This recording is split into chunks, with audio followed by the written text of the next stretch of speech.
Hello everyone, कैसे हैं आप सब? आई होप आप सब अच्छे होंगे। तो आज मैं बनाऊंगी यहाँ पे रेज़न बैंगल्स। ठीक है, तो मैंने यहाँ पे जो बैंगल्स का साइज़ लिया है वो है हमारा 2 4 का, और एक है हमारा जो दूसरा है वो है हमारा 2 8 का। ठीक है, तो मैंने यहाँ पे कुछ फ्लावर्स लिए हैं, और ये फ्लावर्स हमारे ड्राई भी बोल सकते हैं, लेकिन ये वो वाले हैं जो हमारे टेबल के अंदर यूज़ किए जाते हैं। तो ये फ्लावर्स थे मेरे पास, तो मैंने इनको क्या किया था, ये थोड़े ये काफ़ी हार्ड होते हैं, तो मैंने इनको तोड़कर, ठीक है, तो मैंने इनको तोड़ के क्या किया था कि इसको इसके अंदर फ़ील कर दिया। और ये बनने के बाद ना तो इस पे रेज़न डालने के बाद ना तो ये ब्लैक होते हैं और ना ही इसमें कुछ होता है। ठीक है, तो इसीलिए मैंने यहाँ पे यूज़ कर लिए, तो इनसे कोई दिक्कत नहीं है इन्हें यूज़ करने में, बस थोड़ा-सा हार्ड है, तो आप इन्हें तोड़ कर डालिए हाथ से। ठीक है, तो मैंने इसके अंदर फ़िल कर दिया है ये। और इसके बाद मैंने यहाँ पे ले लिया है गोल्डन फॉइल, तो वो मैं थोड़ा बहुत ही थोड़ा यूज़ करूँगी और बीच-बीच में यूज़ करूँगी। अगर आपकी चॉइस है कि आप उसमें थोड़ा ज़्यादा यूज़ करना चाहते हैं तो आप ज़्यादा भी कर सकते हैं। ओके, अब मैंने यहाँ पे रेज़न जो ली है, अपनी रेज़न और हार्डनर दोनों को मिक्स किया है मैंने 30 ग्राम। तो 20 ग्राम हमारा रेज़न था और हार्डनर था हमारा 10 ग्राम। ठीक है, क्योंकि हमारा जो मेज़र होता है यही होता है 2.1 रेशो का। तो हमने इसको अच्छे से मिक्स करने के बाद अब मैं यहाँ पर अपना मोल्ड ले लूँगी, जो हमारा ग्लास सिलिकॉन वाला है, मैंने उसको यूज़ किया है यहाँ पे। तो हमें यहाँ पे थोड़ा सा लेना है पहले, और मैंने यहाँ पे इसको रिमूव कर लिया है। इसके अंदर जो बबल्स थे, तो मैंने पहले वो ग्लास के अंदर ही बबल्स रिमूव किए हैं, ताकि, क्योंकि वो इसलिए किए हैं, जो हम बैंगल्स में अपना रेज़न डालते हैं, तो हमारे जो अंदर जो होते हैं ना, वो बहुत छोटे छोटे से जो बबल्स होते हैं वो हमें दिखाई नहीं देते हैं, और वो इसके अंदर रह जाते हैं। तो इसीलिए मैंने पहले ग्लास में पहले थोड़ी देर के लिए मैंने इसको रखा है, 1 2 मिनट के लिए अलग रखा है।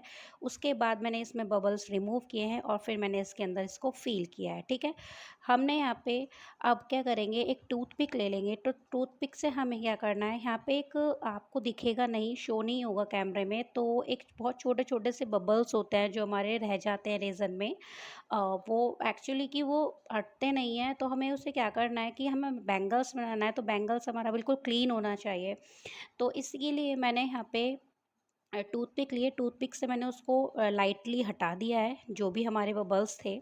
बहुत ही छोटे होते हैं, तो वो हमारे बबल्स गन से भी नहीं जाते हैं, तो मैंने उसको टूथपिक की सहायता से हटाया है। ओके, अब उसके बाद मैंने यहाँ पे बबल्स रिमूव किए हैं दोबारा, अगर जो भी 1 2 होंगे। ठीक है, अब मैंने यहाँ पे दूसरा मोल्ड ले लिया है अपना, और अपना ग्लास भी ले लिया है मोल्ड का, जो हमारा छोटा वाला है। उसमें मैंने फिर से थोड़ी सी और रेज़न ली है, और मैंने यहाँ पे थोड़े स्पार्कल्स लिए हैं। ठीक है, क्योंकि हम दूसरे वाले मोल्ड में अपना स्पार्कल यूज़ करेंगे, वहाँ पे हम कोई ड्राई फ्लावर्स नहीं कर रहे हैं, तो हमारा जो प्लेन हमारा ट्रांसपेरेंट जो रेज़न है वो यूज़ करेंगे, और थोड़ा सा अपना स्पार्कल वाला यूज़ करेंगे। तो मैंने यहाँ पे थोड़ा थोड़ा गैप गैप करके डाला है। ठीक है, पूरा फिल नहीं किया है अभी मोल्ड को मैंने। तो आपको क्या करना है कि ये थोड़ा-थोड़ा करके डालना है। अब वो आपकी चॉइस है कि आप पूरे में भी इसको डाल सकते हैं, फिर उसके ऊपर से ट्रांसपेरेंट डाल सकते हैं, या पहले आप ऐसे कर सकते हैं कि अगर आपको चाहिए कि ये बीचों-बीच रहे हमारा जो स्पार्कल है, तो आप पहले ट्रांसपेरेंट डालिए और ट्रांसपेरेंट को ड्राई होने दीजिए 7 8 घंटे के लिए। उसके बाद आप स्पार्कल वाला डाल सकते हैं, और फिर बाद में आप ट्रांसपेरेंट डाल सकते हैं। तो ये भी बहुत हमारा अच्छा बनेगा, अगर मैंने जिस तरीके से अभी बताया है। और मेरे को सिर्फ ये इसी तरीके से करना था, तो मैंने ये डाल दिया। तो मैंने सबसे पहले उसके बाद मैंने जो प्लेन था वो मैंने बीचों बीच डाल दिया है, और उसको पूरा फ़ील कर दिया। ठीक है, और मैंने जो बबल्स थे वो अपने रिमूव कर लिए। मैंने यहाँ पर एक लिया है इयररिंग्स मोल्ड की, जो हमारा थोड़ा सा स्पार्कल वाला बचा था, तो हम यहाँ पे थोड़े स्पार्कल का एक इयररिंग्स बनाएंगे, इसका पेयर बनाएंगे। ठीक है, तो पूरा जितना भी था हमारा, वो हमारा इसमें एडजस्ट हो गया। तो यहाँ पे जो टोटल हमने जो रेज़न ली थी, अपने 2 के लिए, तो एक में हमारी लगी थी पूरी 30 ग्राम, और एक में लगी थी हमारी 15 ग्राम। तो 2 4 में हमारी लगी है 15, और 2 8 में हमारी लगी है 30 ग्राम। ठीक है, तो अब ये मैंने 24 आवर्स के लिए छोड़ दिया था। 24 आवर्स के बाद आप देखेंगे कि ये कुछ इस तरीके से है डिमोल्ड करने के बाद। तो यहाँ पे इसमें तो नहीं दिखेगा, लेकिन ना आपको रेड वाले में दिखेगा कि जो जो फ्लावर्स थे, तो वो थोड़े थोड़े ऊपर निकल आते हैं जब हम रेज़न डालने के बाद छोड़ देते हैं। तो बहुत ही थोड़ा-सा बारीकी सी आई थी और किनारे-किनारे पे क्या है हमारा काफ़ी वो चुभने लगता है, तो वो बहुत किनारी जो होती हैं वो चुभती है।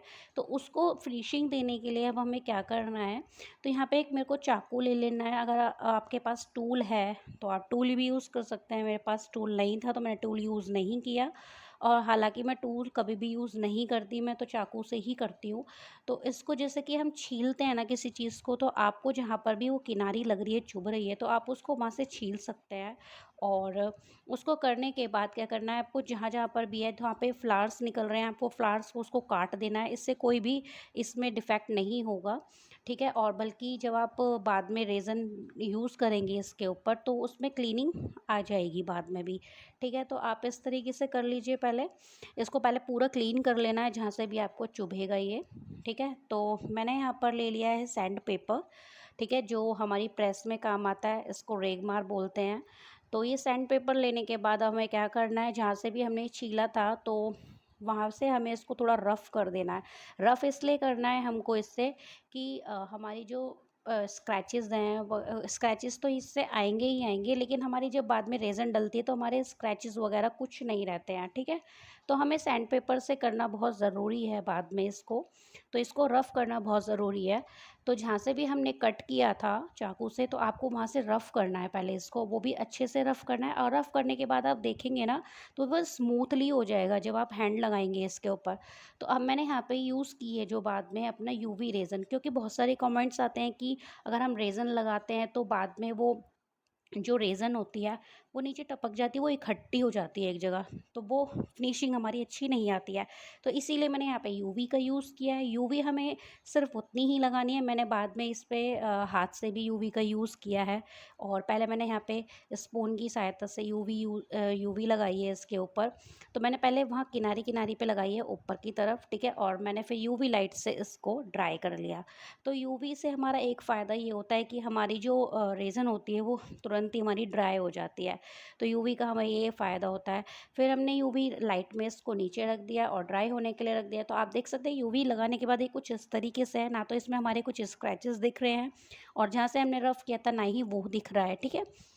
तो अब मैं बाद में क्या करूँगी, 1 कप में और ले लूँगी, थोड़ी-सी यूवी निकाल लूँगी अलग से और मैं इसको थोड़ा-सा ना फ़िंगर के मदद से तो इसको चारों तरफ लगा दूँगी, ठीक है? चारों तरफ लगाने के बाद फिर मैं इसको यूवी लाइट के नीचे रख दूँगी, तो दोनों जो हमारे बैंगल हैं, दोनों बैंगल्स को हमें इसी तरीके से प्रोसेस करना है, जिस तरीके से अभी मैंने किया था।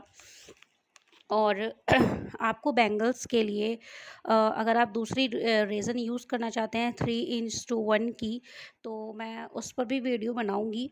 अभी नहीं, लेकिन थोड़े दिन बाद बनाऊँगी, ठीक है? तो हम उसको भी करेंगे।